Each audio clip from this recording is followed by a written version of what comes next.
ఆంధ్రప్రదేశ్కి పట్టిన శని సుదీర్ఘకాలం నుండి నడుస్తున్నటువంటిది ఈనాడు ఆంధ్రజ్యోతి.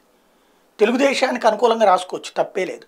ప్రభుత్వానికి వ్యతిరేకంగా రాయొచ్చు, తప్పే లేదు. కానీ సృష్టించి రాసే వార్తలు, రెచ్చగొట్టి రాసే వార్తలు, సరే అది కూడా వాళ్ళ ఇష్టానికి వదిలేద్దాం. కానీ అసలు పాయింట్ ఏంటంటే, ఇవాళ ఈ వార్తలు రాస్తున్నటువంటి వాళ్ళు ఏం ప్రయోజనం ఆశిస్తున్నారు, ఎందుకు రెచ్చగొట్టుడు? కనీసం జరిగిన కార్యక్రమాన్ని జరిగింది కూడా రాయలేనటువంటి స్థితికి దిగజారిపోయింది ఆంధ్రజ్యోతి.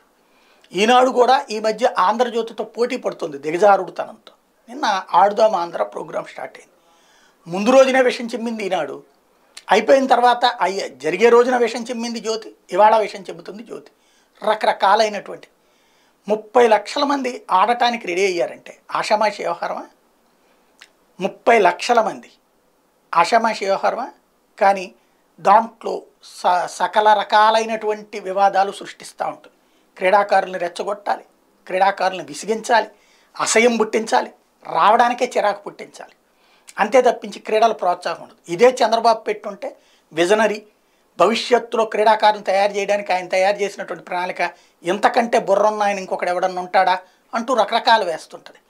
చంద్రబాబు చేయాలి ఏదైనా సరే, ఆయన చెయ్యడు. చేయకపోయినా ఆయన మనసులో ఇది ఉంది అని చెప్తారు.